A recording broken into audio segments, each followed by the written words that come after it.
Olá, minha gente, muito boa noite. Pois então, é. Este é um texto que eu tenho já desde maio de 2020, pronto para gravar e para trazer ao conhecimento de todos. É o duro golpe contra o Estado Democrático de Direito. Na verdade, é um texto que vem, se não me engano, desde o dia 9 de maio, que ele foi montado lá e meio que foi deixado para trás por vários motivos, até porque, em primeiro lugar, o que interessa mesmo não é a gente trazer, digamos assim, não é criar a ideia do eu sou a favor, você é contra, não, não é nada disso. Vamos debater, vamos levar a debate, vamos trazer a debate todas as informações. Nós vivemos aí um período muito crítico da nossa história que, puxa vida, que não houve outro contraponto a não ser no início do século passado, quando nós tivemos aquela pandemia, mas não tinha ninguém vivo daquela época para contar a história, a não ser alguma coisa que a gente colheu de informação da própria mídia. No entanto, foi há bastante tempo, então as informações também são bastante precárias, né? Mas veja, agora surgiu essa nova, aspas, pandemia, essa brincadeira que tentaram fazer. Eu digo brincadeira no melhor sentido da palavra, porque na verdade não quero sair gritando e berrando e brigando, enfim. Mas eu tive vendo naquela ocasião, em maio, um vídeo onde aparecia o doutor Ulisses e podemos dizer, felizmente, um médico daquele nível, daquele naipe, daquele gabarito, que vinha descrever aquele quadro onde ele nos mostrava que nós estávamos virando vaquinha de presépio e de que a gente estava realmente fazendo exatamente o que os poderosos queriam, ou seja, não saia na rua. Porque a cantilena era essa, não saia na rua, fique em casa, não vá para o hospital. Se tiver febre, toma um antitérmico e só aparece no hospital se tiver com dificuldade muito séria de respirar. Quer dizer, gente, todos os, todos os princípios básicos do cuidado com a saúde, digamos que foram negados, especialmente, claro, à população menos esclarecida. Por quê? Porque a população mais esclarecida, a população que tem dinheiro, a população que tem condições, é claro que ela acabava encontrando algum meio ou algum atendimento, por quê? Porque ela podia pagar por aquilo. Agora, aquele que não tinha a alternativa, ia acabar acontecendo o quê? Acabava acontecendo exatamente o que eles estavam mandando. Fique em casa, só apareça no hospital quando você não tiver mais recurso nenhum, para daí ser entubado e esperar a hora da tua morte, porque infelizmente já ninguém sabia de nada a respeito do vírus, ninguém sabia de nada do que estava acontecendo e ninguém sabia de nada e não queria saber de nada. Agora, por que não sair na rua? Ora, a princípio, e hoje nós vemos claramente, porque se você tivesse saído na rua, você teria tido outras condições de ver o que estava acontecendo com outros olhos e, consequentemente, você não teria se tornado a vaquinha de presépio sem força política que eles tanto estavam almejando que você fosse. Hoje, você, depois de ter passado tanto tempo trancado, você virou uma pessoa que não tem força nenhuma. Por quê? Porque você nem mesmo sabe o que foi que aconteceu. Consequentemente, você não tem força política, você não tem força para debate, você não tem conhecimento absolutamente de nada. Você não ganhou dinheiro, ou seja, você se tornou quase que um zero à esquerda. E, consequentemente, o que é que pode fazer um zero à esquerda? Nada. Absolutamente nada. Por quê? Porque a condução do país necessita de zeros à direita, não zeros à esquerda. Consequentemente, eles conseguiram transformar uma parte da população em zeros à esquerda. Aquelas pessoas que não sabem de nada, que não viram nada, que são incapazes de debater uma situação que acabaram de viver. E por que são incapazes? Porque não entenderam nada do que foi que aconteceu. Quando uma pessoa não participa do desenvolvimento de algo no qual a nação está inserida, é porque você não participa politicamente, consequentemente, você não tem absolutamente do que reclamar. Você não sabe de nada, você não representa nada e você não tem condição nem mesmo financeira para reclamar de algo. E quem não produz vai reclamar também de quê? Afinal de contas, não produz, não participa, não existe.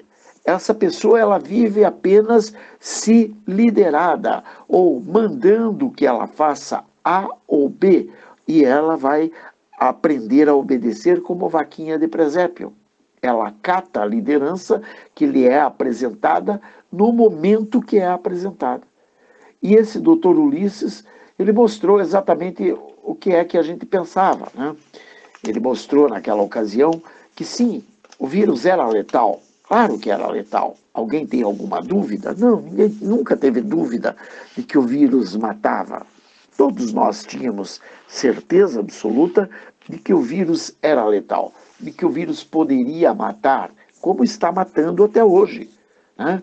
Tem pessoas que de fato morreram vitimadas pelo corona e outras tantas que hoje nós sabemos e temos até quase provas contundentes de que não morreram pelo corona e foram apenas utilizadas como número para mostrar que havia de fato uma pandemia, quando na verdade não houve uma pandemia.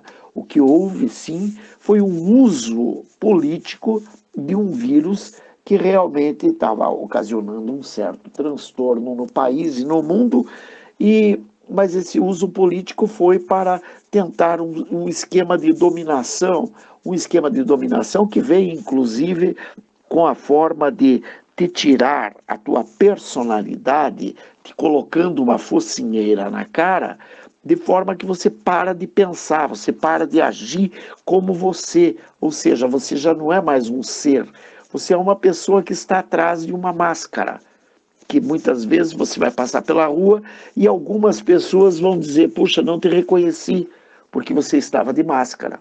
Hoje mesmo, hoje, dia 31 de agosto de 2020, acabei de ver, um pouco antes de vir gravar isso aqui, eu estava vendo um rapaz que saiu passear com seu cachorro e, curiosamente, eu observei uma coisa assim bastante interessante. O rapaz saiu passear com o cachorro de máscara na cara e o cachorro, naturalmente, sem focinheira, né? Quer dizer, então a gente percebe que os valores foram invertidos. Hoje você tem que andar de focinheira e teu cachorro pode andar livremente por aí, ou seja, o cachorro leva o dono a passear, né? Bom, o problema, eu vejo hoje, como já via na época, que o vírus não era o problema em si. O problema estava sendo, de fato, o uso político que estava sendo feito daquela epidemia que estavam tentando transformar em pandemia. Esse é que era o problema maior. E lógico que com aquilo eles planejavam matar o povo de fome, de inanição, o povo matar de falta de cuidados, como vem tentando, porque é curioso que nós estamos aí, aspas, em meio a uma pandemia, né? Porque vocês vejam bem, o Brasil ainda não admite que a pandemia de fato não existiu, embora tenha existido apenas 120 mil mortes no ano e, claro, se você levar em conta que morre mais ou menos isso por ano, quer dizer, então não foi, as 120 mil mortes não foram em decorrência da pandemia, foram em decorrência de que tinha um monte de gente que tinha que morrer por conta de problemas de insuficiência renal, cardiovascular, unha encravada, tétano, enfim, inúmeros outros problemas, tuberculose, AIDS, etc., inúmeros problemas que poderiam levar à morte, né, mas foram simplesmente colocadas na conta do famoso Covid-19. Por quê? Porque daí eles faziam disso aquilo que eles queriam fazer, que era aspas, a pandemia, transformar a epidemia numa pandemia. Mas, curiosamente, o que eu ia dizer é que nós vimos que, no meio dessa, aspas, pandemia, nós vemos, por exemplo, que a água está sendo racionada. Gente, o princípio básico para cuidado, num caso desses de epidemia virótica e tal, é a higiene, a limpeza. Ou seja, é necessário a água. A água é necessária. Como é que então você corta a água? Como é que então você continua investindo em outras coisas, né? Até mesmo em aumento de salário de fulano, de ciclano, de beltrano, em vez de procurar alternativa para a água, porque há necessidade da água, água em abundância para evitar a mortandade. Mas não, a água tem, hoje mesmo vi uma pessoa que me falou que chegou a ficar 3 dias na casa dele sem água. E eu não duvido, porque na minha também está faltando água e às vezes eles vão ao absurdo de nos deixar mais de quase 48 horas sem água. Quer dizer, vai para 3 dias sim. E, então o objetivo é matar de fome, é matar de inanição, é matar por falta de trabalho, é matar por conta de uma série de outros problemas que virão, porque você continua vendo suas contas chegando, não vê o dinheiro para pagar a conta, consequentemente você acaba entrando em outros parafusos que poderão te levar à morte do mesmo jeito que te levaria de outra forma, né? E assim, claro, o objetivo único e exclusivo, que é o de exterminar a população. Seja através da depressão, da ansiedade, as angústias, enfim, motivadas pela falta de perspectiva, que levam muitas pessoas a diversos problemas, incluindo aí o suicídio. Mas é claro, uma das principais medidas foi a de trancar as pessoas, primeiramente dentro de casa, impedindo homens, mulheres e crianças de saírem, crianças de frequentar as aulas, ou seja, isolando todas as pessoas, cada uma em seu núcleozinho, forçando a que aquelas pessoas que já não tinham um bom convívio normal em casa, poderiam vir a ter problemas muito mais sérios, porque tiveram que passar a conviver entre 4 paredes do mesmo jeito. Crianças totalmente alijadas do ambiente social, ou seja, jogadas para um canto qualquer, sem comida, sem condição de higiene, sem condição de ver algo frutífero, como vi muitas e muitas casas. O que mais você via no final do dia, todos os dias praticamente, era gente bebendo e aprontando e fazendo festa, porque, claro, não pode ir trabalhar, não tem o que fazer, vai fazer o quê? Vai ficar fazendo festa em casa, regada a muita bebida, muita maconha, muita droga, enfim, de tudo quanto é jeito. E daí é claro que isso acabou levando pessoas a encontrar problemas cada vez mais sérios. Pior ainda foi o fato de terem fechado também as portas das igrejas, ou seja, as pessoas ficaram impedidas de ir buscar o auxílio espiritual a que já estavam acostumadas nos seus momentos de turbulência. E acostumadas desde quando? Desde pequenos, porque, afinal de contas, a grande maioria do povo brasileiro é um povo voltado à religiosidade, seja ela qual for, especialmente a religiosidade cristã.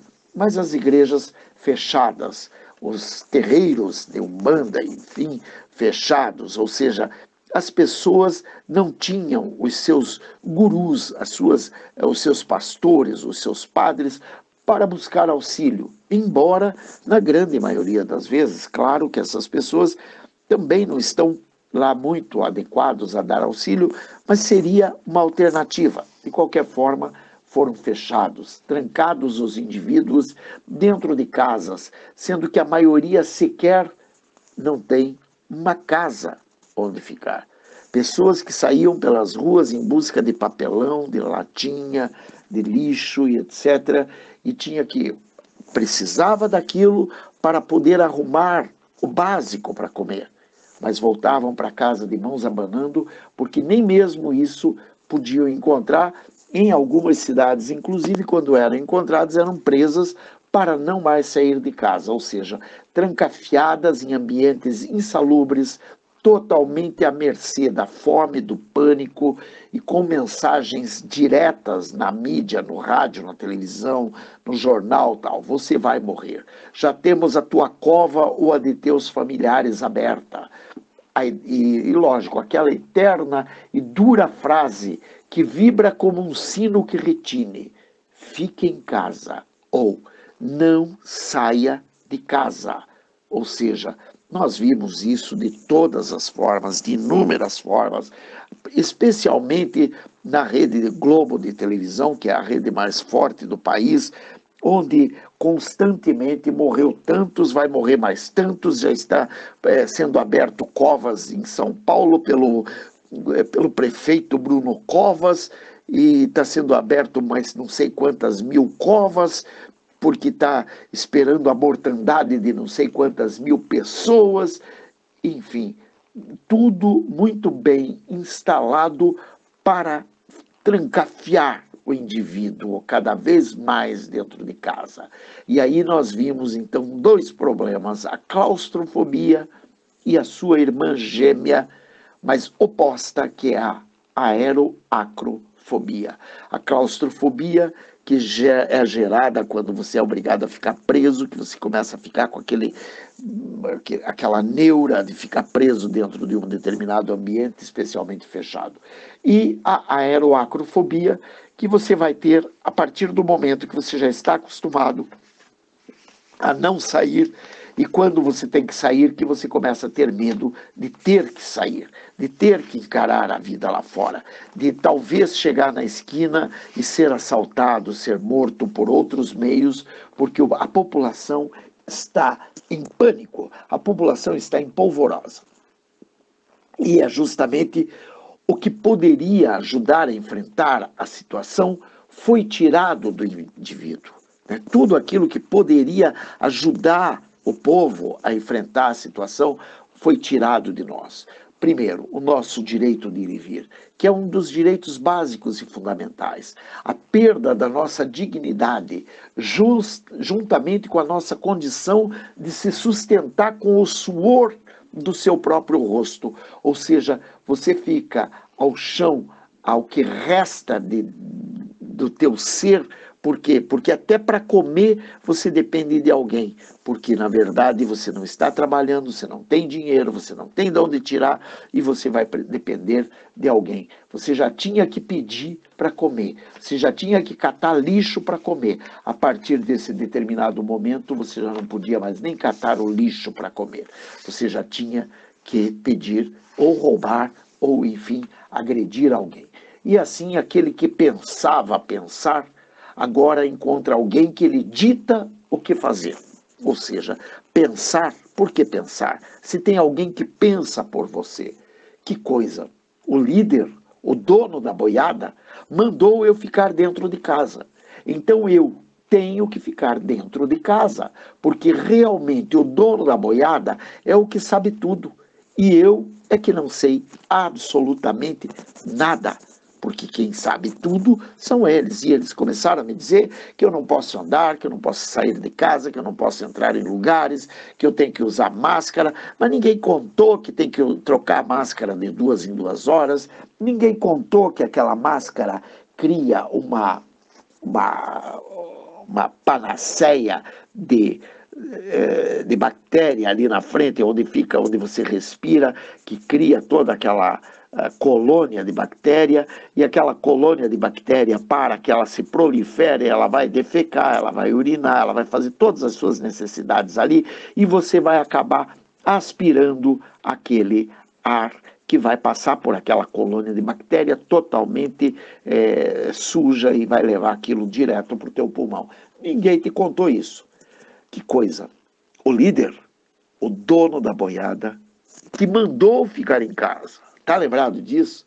Ele te disse, só se você estiver morrendo, você vai para o hospital. Caso contrário, não saia de casa. Infelizmente, todo mundo ignorou o que a própria Constituição previa, que era a liberdade de culto, a liberdade de expressão e a liberdade de ir e vir. E fomos penalizados nos 3 básicos direitos que nós temos. Fomos penalizados, inclusive pessoas sendo presas, apanhando no meio da rua, de pessoas que sequer tinham condição de exercer a autoridade que tentavam exercer. Mas exerceram. Pessoas, inclusive civis, batendo em pessoas porque pessoas ousavam andar sem máscaras pelas ruas. Imagine você, eu uso máscara para te proteger, você tem que usar a máscara para me proteger. Desde quando? Quando nunca ficou provado nem mesmo a característica da pandemia, nem mesmo a condição da máscara de proteção e nem tampouco a condição desse distanciamento social que poderia ser benéfico. Bom, mas até mesmo aquele que também está perdendo a sua liberdade, agora também colabora, para que não reste uma nesga sequer do que seja liberdade. Ninguém mais quer liberdade. Todo mundo quer ficar trancado dentro de casa, todo mundo quer ficar preso, todo mundo quer perder sua liberdade em prol sabe-se lá de quê. Porque, na verdade, não estão vendo um palmo adiante do nariz. Além das proibições diretas, colocaram freios no gado, ou seja, ninguém mais ousa andar liberto. Colocaram-lhes máscaras, fazendo-o crer que essa é exatamente a condição para você ser salvo, para você não pegar o vírus e não morrer de uma possível infecção. Ninguém contou ao infeliz, como eu disse um pouco antes, que a máscara, primeiro, impede você de respirar livremente e que ao aspirar, você aspira não o oxigênio, mas também uma quantidade de gás carbônico, que é o que você acabou de expirar naquela máscara. Então, isso impede que você continue tendo a tua identidade, ou seja, a característica de um homem livre, porque você pode olhar no olho de outro e outro te olhar no olho diretamente, sem aquilo que está impedindo um e outro de se olhar. Isso não contando que todo mundo anda agora de cabeça baixa, como se tivesse sobre os ombros um grande e pesado fardo, um pesado jugo. Ficou muito claro, portanto, que tudo não passa de um grande golpe. Vão instalando tranquilamente a ditadura comunista. E era o que eles estavam fazendo. E eu espero que nós consigamos dar a volta por cima. Mas está difícil, porque justamente isso tudo era o que estava sendo feito. E é o que está sendo feito ainda. Muito embora algumas pessoas já acordaram, algumas pessoas estão vendo um palmo adiante do nariz. Pode ser que tenham tido a sorte de um vírus ter surgido sorrateiramente. Porém, na minha opinião, meu amigo, e hoje eu posso dizer isso com muito mais segurança, esse vírus não surgiu aleatoriamente. Não. Isso não. Isso foi montado. Isso foi montado por um grupo que almejava o poder e que queria a qualquer custo impor um fardo pesado sobre os ombros de pessoas que não têm sequer Como lutar? O objetivo inicial era destruir a economia, criando dessa forma o caos, que seria gerado pela fome, pânico, desespero, enfim. E em seguida viriam os falsos estadistas, travestidos de salvadores da pátria, dando o golpe fatal.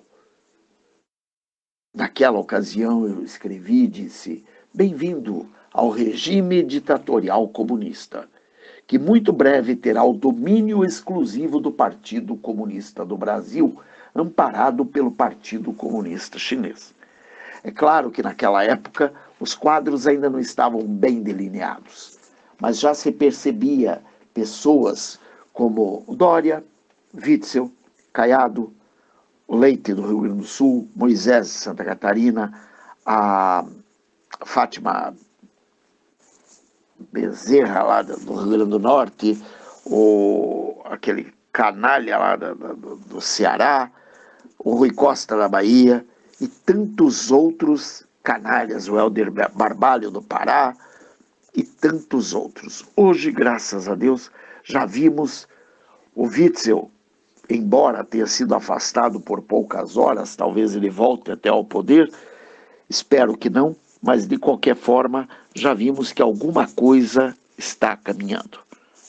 Embora já estejamos vendo também que o golpe não parou, porque muitos acordaram. Ao contrário disso, o STF já nos prepara uma cama de gato, já desautorizou a polícia de qualquer investida nos morros cariocas e, portanto, nem mesmo a utilização de helicópteros no combate ao crime no Rio de Janeiro é permitido. Ou seja, o Rio de Janeiro está entregue ao crime organizado.